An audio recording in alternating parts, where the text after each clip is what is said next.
सबसे पहले तो भारतीय जनता पार्टी के लोगों को जीत मिली है, उन्हें बधाई। और आशा करता हूं कि जो जनादेश दिल्ली की जनता ने उन्हें दिया है उसकी वो प्रतिपूर्ति करेंगे। और वे सब आम आदमी पार्टी के लाखों करोड़ों कार्यकर्ता जो अन्ना आंदोलन से आए, जिनके बहुत ही निश्चल, निष्पाप और बड़े भारत की राजनीति को बदलने के सपने की हत्या एक निर्लज्ज, नीच, मित्रहंता, आत्ममुग्ध और चरित्रहीन व्यक्ति ने की, उसके प्रति तो क्या संवेदना। दिल्ली को उससे मुक्ति मिली। और मैं ये जानता हूँ कि अब जो आम आदमी पार्टी में लोग बच गए थे सत्ता के लोभ में, लालच में, पदों के लिए, उस पैसे के चक्कर में, वे सब भी अब वापस जाएंगे, लौटेंगे, कुछ अपने व्यवसायों में लौटेंगे, कुछ पार्टियों में चले जाएंगे। और पतन यहाँ से प्रारंभ हुआ है उन लोगों का।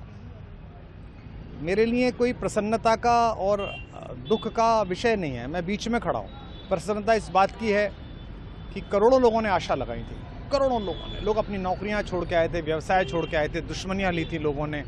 उन सब की हत्या एक आत्ममुग्ध आदमी ने, एक चरित्रहीन आदमी ने अपनी निजी महत्वाकांक्षाओं की पूर्ति के लिए की। उसको दंड मिला, ईश्वरीय विधान से दंड मिला। प्रसन्नता इस बात की भी है कि न्याय हुआ।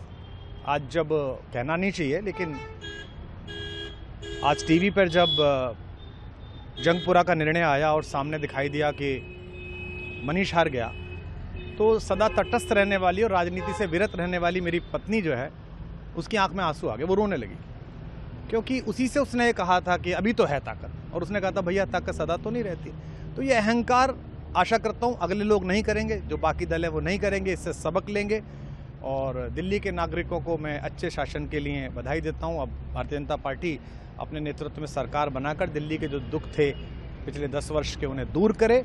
और आम आदमी पार्टी के समस्त कार्यकर्ताओं को कहता हूं कि आपने जिस किसी भी लोभ लालच में, सब कुछ जानते हुए एक ऐसे व्यक्ति के समर्थन में काम किया जिसने अपने मित्रों की पीठ में झुरा घोंपा, गुरु को धोखा दिया, अपने साथ कंधे से कंधा मिला के लड़ने वाली महिलाओं को अपने घर लाके पिटवाया, अपनी निजी सुख और साधन के लिए जनता का पैसा खर्च किया, अब उससे आशा लगानी छोड़ें।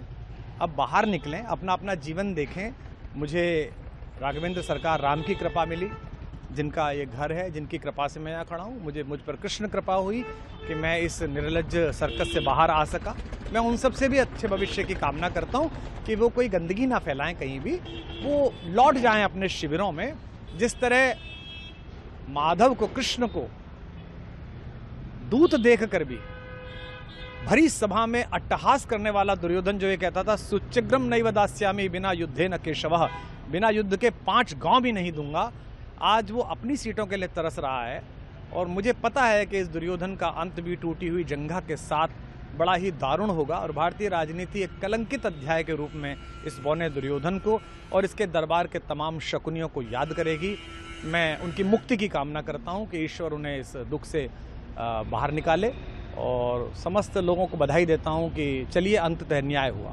सर, बात करें दिल्ली के चुनाव या यूपी के उपचुनाव मिर्जापुर को लेकर, चुनाव आयोग पर तमाम तरह के आरोप लगाए जा रहे हैं। अखिलेश यादव ने कल कहा कि वहाँ उपचुनाव में मिलकर, ये राजनीतिक विषय है, इस पर मैं राजनीतिक कार्यकर्ता नहीं हूँ, तो इस पर मेरी टिप्पणी शोभनीय नहीं है। वो आपस में सब जाने। लेकिन दिल्ली के चुनावों को लेकर एक मिश्रित प्रतिक्रिया है। दुख है कि अन्ना आंदोलन से एक ऊर्जा जो पैदा हुई थी, जिससे देश में एक सकारात्मक बदलाव हो सकता था, एक वैकल्पिक राजनीति हो सकती थी, उसकी हत्या एक अहंकारी आदमी ने, एक आत्ममुग्ध और असुरक्षित आदमी ने कर दी। मैं आशा करता हूं कभी ना कभी भारत में ऐसा सूर्योदय किसी न किसी दल में अवश्य होगा, जो भारत को जहां पहुंचना है वहां पहुंचाने का मार्ग प्रशस्त करेगा।